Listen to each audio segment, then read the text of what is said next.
Well, they're different today than they were some while ago. Fundamental rules are change as businesses change and the nature of businesses change. One of the most important rules is to confess that the world has changed from being an analog world into a digital world. We say this far too often, but we don't do anything about it. And one of the key things to do is to go back to your agency, look at your company and say to yourself, I think that everybody whose default position is analog has either got to be retrained or sacked. That is the first thing you have to do. Second, you have to take people who are not traditional PR people, digital people, social media people, big data people, people who are concerned about analytics, and bring them into your company and change the nature of your business, because otherwise, in 5 years' time, you'll turn around and you won't have a business there.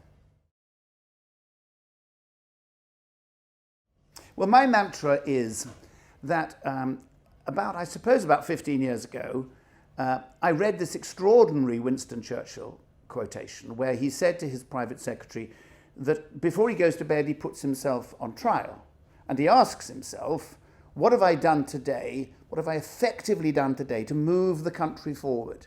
Not just pouring the ground, but move the country forward.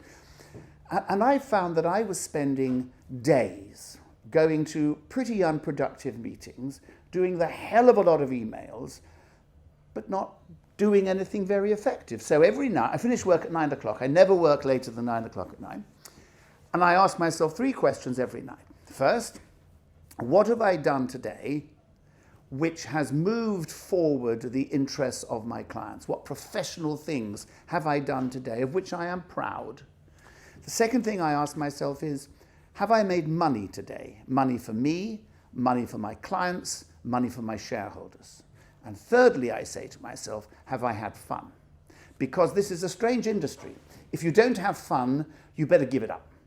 If I can't answer, I said to myself, positively those 3 questions, every day, then I must reconsider whether or not I should stay in this industry.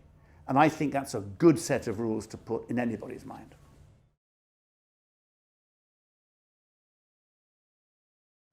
The alliance we made with Blue Focus is the most important single thing I've ever done in my life. It is the first time ever that there has been between a Western multinational public relations company an equity interest between us and somebody in the Asia Pacific, in this case, Blue Focus. Let me first of all give you an idea of the size of it. We have a combined market capitalization of $5.5 billion. We have 4,000 people. We have 100 offices. We have 3,000 clients. We have $650 million of revenues. That means we're earning $15 million a week coming into our accounts. So this is an important business. And when I look at it, I say to myself, we can see businesses that are going from Europe and the UK into China, which we can help. The Chancellor is in China next week. There are rumors the Prime Minister is going to go to China as well before the end of the year. This is what's important. So there's driving that way, but there is drive the other way. There are companies like Lenovo and others who are coming out around the world that we can help in our network. But there is one other final and terribly important point.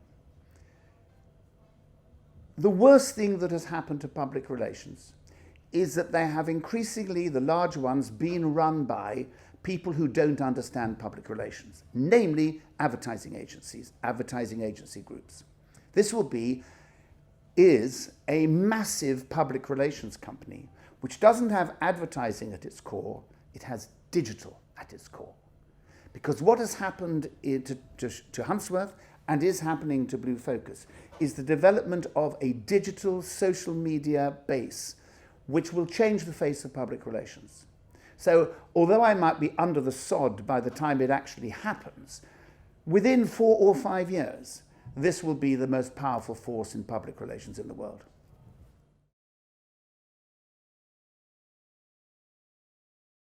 The first thing to do is to be ambitious. What I'm always appalled by is that people aren't ambitious enough. If you are ambitious, then you can set yourself great targets and you can strive to reach them. When I really started thinking about this point of ambition, I was struck by a quote from Peter Ustinov, who was a very funny man, who was asked what it was like in the war. And he said, I used to work for a staff sergeant who set himself remarkably low standards, which he consistently failed to achieve. That seems to me to be what happens. If you set yourself modest ambitions, you will be modest. If you set yourself outrageously high ambitions, you may not make them, but you can have a crack at it. The second thing is, I think in everything you do, you must be professional. Last week I did a review for a multinational client we serve, and I went to sit with the client to ask him how he felt about the service we were giving. And he started by saying to me that we have an account director on our business whose job it is to ring me at 10 o'clock every Monday morning, he said. This man has rung me every Monday morning at 10 o'clock for 18 months. Not at 9:59, Peter. Not at 3 minutes past 10, but at 10 o'clock.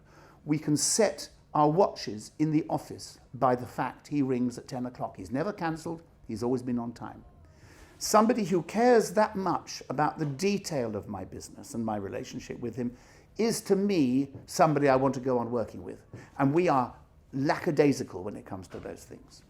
But the one I like most, when you become a peer, as you doubtless know, you go to a strange place on the embankment, which is called the College of Arms, and they draw up your coat of arms, and you have to have a motto.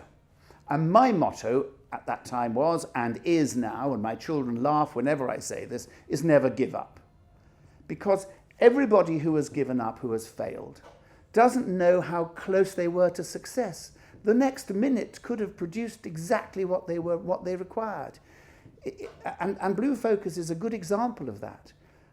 I've been working with Oscar, putting together this deal for 8 years. 8 years. I have been to China over that period 70 times. Sometimes I've been for a day in order to push the thing forward. And I think that's where people go wrong. You know, Albert Einstein said, it's not that I'm cleverer than other people, it's that I work on the problems longer. And I think that is what is key. If I had anything to say to every young person in this business, it's all about never giving up, keeping going forward and setting themselves really, really high standards and great ambitions.